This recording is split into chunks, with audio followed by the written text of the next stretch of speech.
Travis Folsom, construction supervisor for the Exis Labs facility. We recently reached substantial completion on the facility's engineering sector and began work on the environmental systems sector early. At this rate, we should be able to impress the big boys up in Central Authority and score our completion bonuses. Last week I reviewed the construction documents and found another item where we can cut costs. My glass subcontractor mentioned the Moxum pressure seals for the exterior windows can be replaced with much cheaper mix-on seals. I submitted the alternative material selection to the base architect for review. On our Tuesday progress meeting, he argued the mix-on seals aren't up to spec. He complained that those seals are inferior and could cause air leaks or glass blowout. What the hell does he know? Pencil neck draftsman thinks he's designing a fancy hotel. Hey, guess what? I was building shit before he was born. Anyway, I managed to get the mix-on seals ordered. I bypassed the architect and talked directly to corporate. I showed them the savings and that sealed the deal. We'll be installing the exterior windows in environmental in a week and he will never know the difference. I'm so convinced the glass and seals will hold up that I'm gonna take a rocket launcher, test it on those windows and maybe that'll show the stupid architect. Folsom out!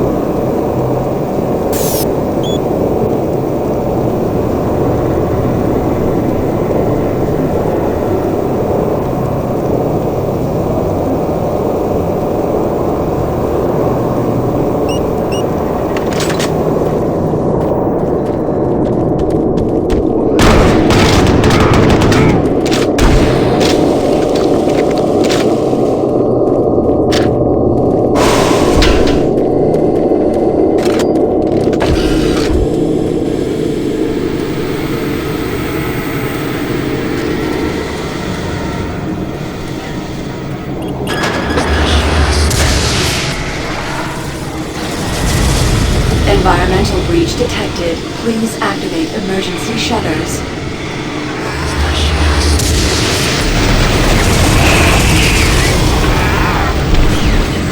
Environmental breach detected. Please activate emergency shutters.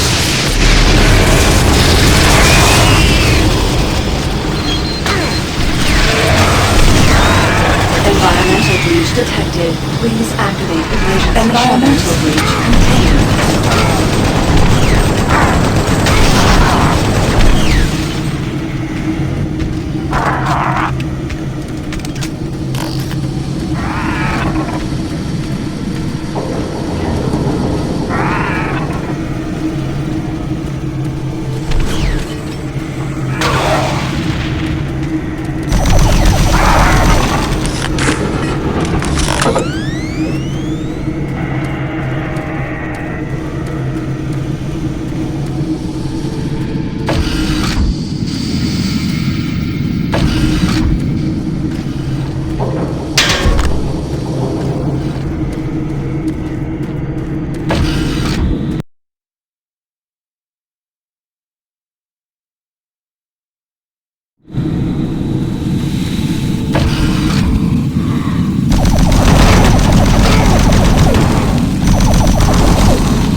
This is Bernice Tooley, Operations Coordinator stationed in Exis Labs. I would like to file my third formal complaint to Central Authority about the problems with the work environment here in Exis. It has become increasingly difficult to be productive while construction is going on throughout the facility. The construction workers are rude, lack common courtesies, and are overtly sexist. They use our office space as an unauthorized shortcut and track dirt and debris as a result. In addition to their mess, they insist on drilling and hammering during our core staff hours. Some of them have repeatedly made inappropriate comments that clearly fall under sexual harassment. When I approached the construction supervisor to remedy the situation, he told me in no uncertain terms to mind my own business. Actually, his exact words were, "Don't worry your pretty little head about it." We are already on edge with the unexplained events occurring around the facility, and to add this insult to our tight schedule is too much to bear. If I cannot persuade Central Authority to take this complaint seriously, I'd like to remind them of Section 20, Paragraph 9 of UAC's Facility Regulations Code. It clearly states our employee rights, and we do not need this nonsense. I suggest you reprimand the individuals responsible and take adequate measures to ensure it doesn't happen again. Do not make me log additional complaints. Bernice Tooley, signing off. I hope this thing is working. Something is happening here, and no one knows what's going on. The power is going crazy. We can't communicate with Central Administration, and I've heard something like screams. I don't know. It was so disturbing. Okay, my assistant left me, and I'm all alone here.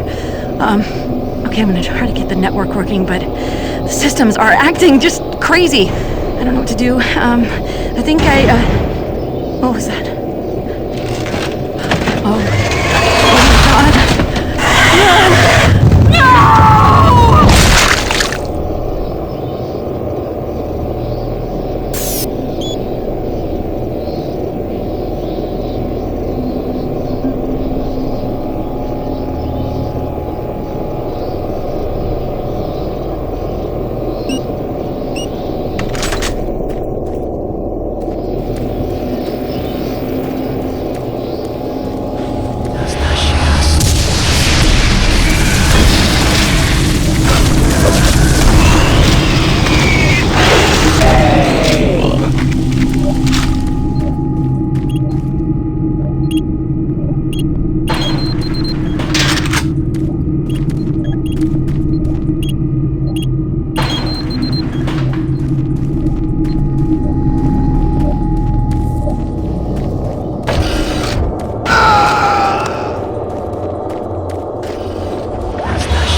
Excellent. You're back. The inducer is working perfectly, and the teleporter is ready for transport. Here's the situation. There's a teleporter outpost in the other dimension, and it's still operational.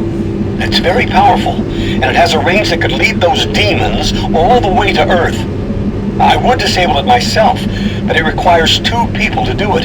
One person at the outpost to initiate the teleporter, and another person here to transmit a power surge to destroy it.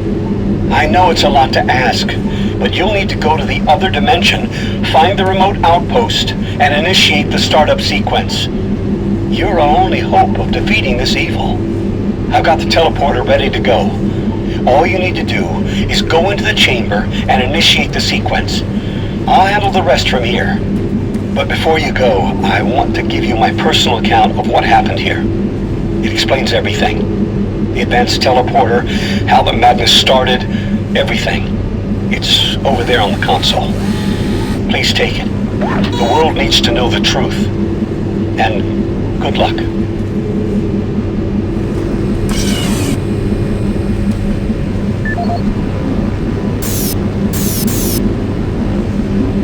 My name is Dr. Richard Meyers. I'm a research specialist stationed in Exis Labs. I don't know who'll be hearing this, but I wanted to alert someone of the disaster at Mars City. What has been unleashed across this base is an unimaginable evil, and we only have a slight chance of stopping it. The research I participated in was the next step in teleportation. To give context to my research, back in 2115, UAC researchers discovered an ancient Martian civilization. At the Urbis dig site, they found a Martian teleportation device. It was non-functional, and all attempts to start it proved fruitless. It took many years, but the researchers managed to learn enough from the device and other wall carvings to reverse engineer it. The first prototype teleporter, codenamed Project Mercury, was built in Delta Labs and became operational in 2139. This teleporter was only capable of short distance travel and limited quantities of matter transference. It could only teleport a single test subject, small animals and chimps usually, across a room. Once testing intensified and technical data increased, we were able to fabricate more powerful teleporters. In Delta Labs Sector 3, Project Gemini managed to increase teleportation across greater distances. In addition to the increased range, we found we could begin transporting human-sized subjects. It was during this stage we began to see the effects of opening up these portals to that strange dimension. Our scientific curiosity overruled the obvious warnings, and under Dr. Malcolm Betruger's direction, we continued experimenting. On Project Apollo, the engineers developed a room-sized teleporter in Delta Lab Sector 4. It was capable of teleporting a small-sized team to destinations on this new dimensional plane. The expedition teams began exploring and setting up small research outposts. We could only teleport small equipment with the Delta 4 teleporter, and this condition frustrated Dr. Betruger. Soon after the success of Project Apollo, plans were drawn and work executed on a new facility, Exis Labs. At Exis Labs, the goal was to create a large teleporter, similar in scale to the one at Urbis. It would be powerful enough to transport large equipment, even dropships, and eventually shorten interstellar travel. Betruger was so impatient on seeing results from this research, he had the engineers start work on the teleporter once the facility reached 75% completion. We had expedition teams set up a teleporter outpost in the other dimension to link up with Exis. It was at this time I began investigating the strange stories I heard over at Delta Labs.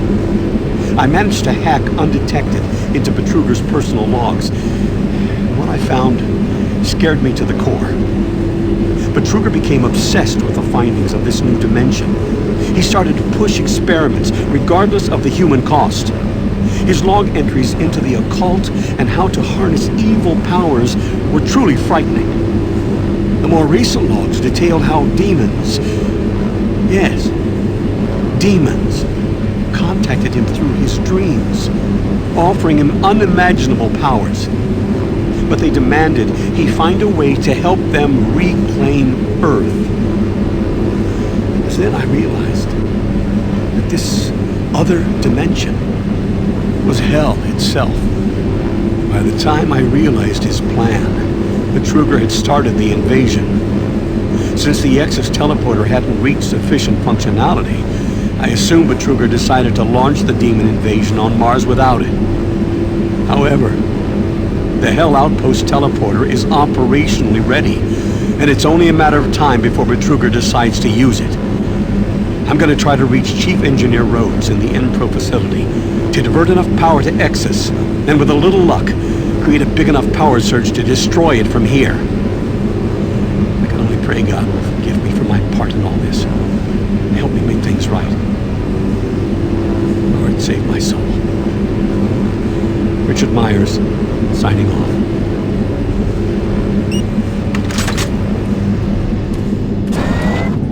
Decontamination process started. Decontamination complete. I have the teleporter sequence already configured. Just activate the main console. When you reach the outpost, I'll be able to communicate with you. Good luck.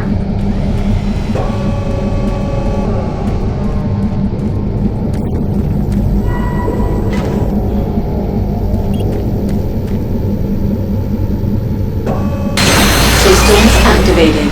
Teleportation will commence in T-minus 3, 2,